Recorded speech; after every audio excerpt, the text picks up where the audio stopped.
Friends, welcome to Kavi style சமையல். இன்றைக்கி நம்ம மஷ்ரூம் பிரியாணி பண்ணலாம். அது குக்கர் வச்சுருக்கேன். இதில் எண்ணெய் சேர்த்துருக்கேன்.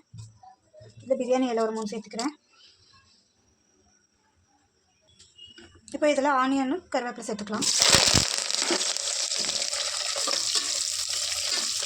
இது கொஞ்சம் கலர் சேஞ்ச் ஆகிற வரைக்கும் வதக்கிக்கலாம். இப்போது வெங்காயம் நல்லா வதங்கிடுச்சு. ஒரு 1/2 ஸ்பூன் கரம் மசாலா ஆட் பண்ணிக்கலாம்.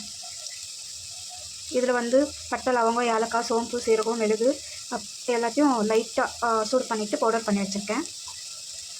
கொஞ்சமாக சேர்த்துக்கலாம். பார்த்துட்டு அப்புறமா கூட சேர்த்துக்கலாம். இப்போ இதில் தக்காளி சேர்த்துருக்கேன். எடுத்து வதக்கிக்கலாம். கொஞ்சமாக உப்பு சேர்த்து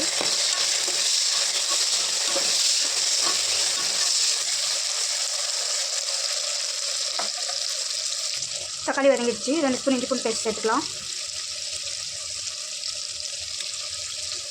புதினா, கொத்தமல்லி, ஒரு 4 பச்சை மிளகா சேர்த்து வதக்கி மிளகாய் தூள் சேர்த்துக்கலாம்.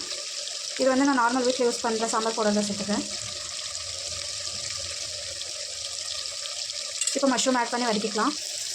நான் 2 பேக்கெட் மஷ்ரூம் எடுத்துருக்கேன் 3/4 kg ரைஸுக்கு. இப்போ இது நல்லா வதக்கிக்கலாம். இப்போ இதில் கொஞ்சம் கசூரி மெத்தி, தயிர் கொஞ்சம் சேர்த்துக்கலாம்.